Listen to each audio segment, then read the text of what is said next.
Bonjour à tous, donc dans cette vidéo nous allons voir comment faire une barre de navigation. C'est parti. Alors nous sommes repartis avec Bulma, nous allons ici construire notre petite barre de navigation. Nous allons en fait créer une page admin.html. On va copier-coller le contenu de index.html ici. On pourrait d'ailleurs renommer, on pourrait nommer en login.html. Voilà. Admin.html du coup. On va enlever la section ici. Et du coup, maintenant on va commencer notre barre de navigation. Alors si vous allez sur la documentation de Bulma ici, donc vous allez dans Components Navbar, vous avez accès aux différentes classes que vous allez utiliser pour créer une barre de navigation. Alors nous, ce qu'on va faire, c'est qu'on va créer notre propre barre avec les classes que vous avez ici.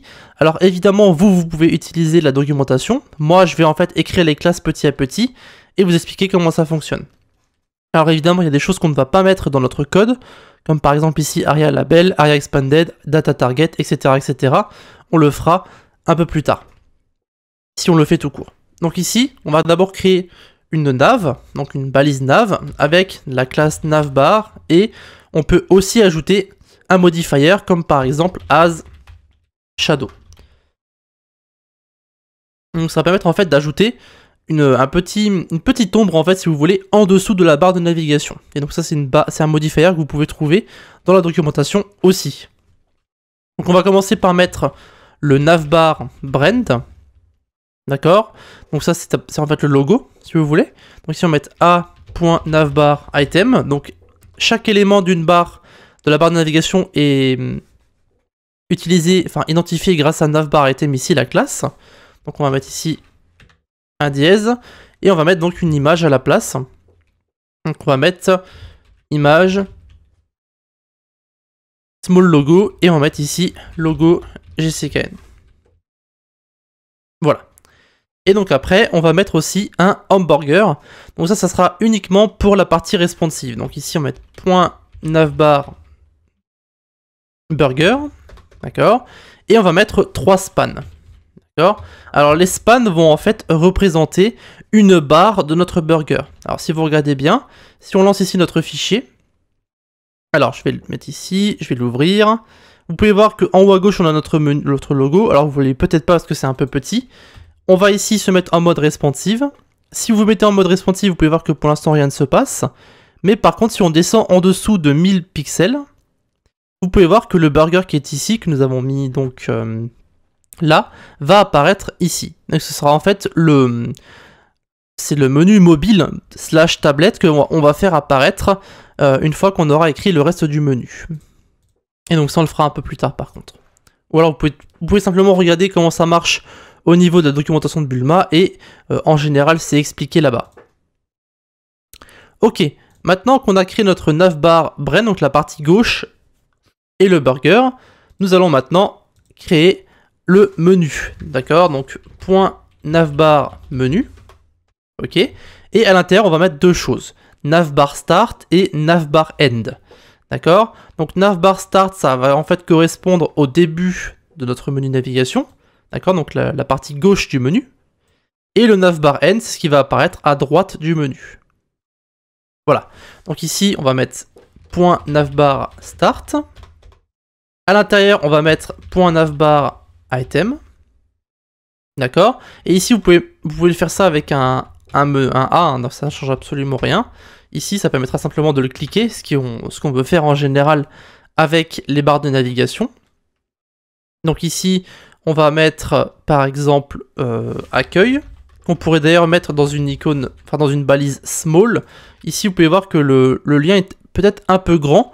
Si vous voulez éventuellement le mettre plus petit, on peut utiliser ici une balise small. D'accord? Donc /small. Voilà. Et vous pouvez voir que le lien sera donc plus petit. C'est à vous de voir ce que vous voulez faire. Personnellement, j'aime bien que les liens soient un peu plus petits. Ça rend mieux, on va dire. Donc blog et contact. Voilà. Donc ici, vous pouvez voir accueil, blog, contact. Donc ça, c'est la partie gauche de notre page d'accueil. Pas vraiment la page d'accueil, c'est plus la page admin qu'autre chose. Maintenant qu'on a créé le navbar start, on va en fait aller après ce navbar start et on va mettre ici .navbar end. D'accord. Et ici, on va mettre plusieurs choses. On va mettre le drop-down. D'accord. Donc c'est en fait la petite flèche qui va apparaître lorsque vous allez... qui va permettre d'afficher le menu drop-down. Donc ici, on va mettre point navbar item. D'accord. On va mettre aussi la classe, alors je vais vous la montrer, je vais l'écrire et puis je vais vous la montrer. Drop-down et isOverable. Voilà, vous avez deux classes ici, vous avez as drop-down, c'est-à-dire qu'il va en fait avoir un menu, il va y avoir un sous-menu juste après. D'accord. Et le isOverable, ça veut dire qu'on va pouvoir passer notre souris dessus. Alors évidemment, toutes les classes sont faciles à nommer ici. Si vous cherchez au niveau, alors ça c'est JavaScript toggle du coup, on verra ça un peu plus tard. Donc navbar start, navbar end. Alors si vous regardez sur le côté, drop-down menu ici. Vous pouvez voir que pour créer un menu drop-down, vous avez besoin de plusieurs choses. Vous avez besoin du modifier qui s'appelle as drop-down. D'accord.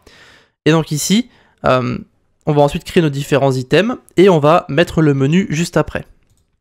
Donc ici, as drop-down isOverable. On va mettre ensuite .navbar link. Ici, on va mettre admin. Et du coup, vous allez voir que si on va sur notre page, vous avez un admin ici avec une petite flèche over, où on peut mettre notre souris dessus. Le isOverable permet en fait d'afficher, si vous voulez, la petite main que vous avez là. Vous pouvez voir la main qui s'affiche là. Celle-ci s'affiche uniquement lorsque vous avez un link, alors que ici nous avons créé un div. Le isOverable permet en fait simplement de transformer notre souris, si vous voulez, en curseur, comme ceci. Voilà. Et donc après le navbar link, donc toujours dans notre navbar as dropdown, hein, donc celui-ci, on va sauter une ligne ici, on va mettre point navbar dropdown.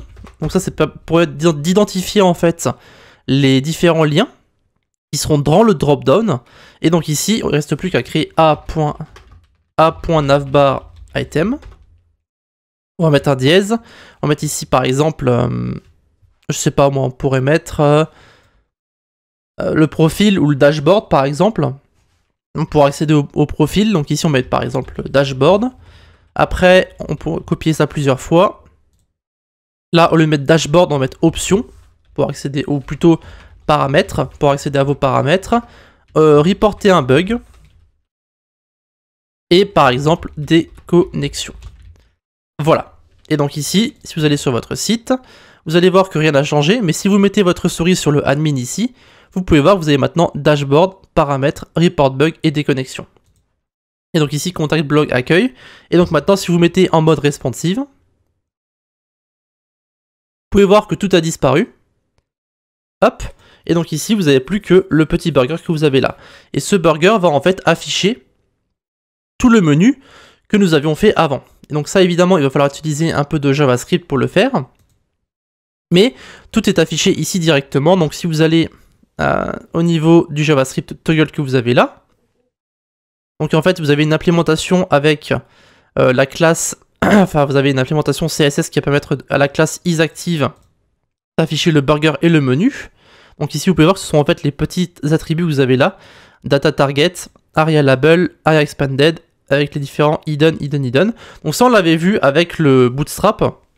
Donc si vous voulez un peu plus développer votre barre de navigation, vous pouvez utiliser tout ça. Donc par exemple là, on va sur le navbar burger, sur notre petite page.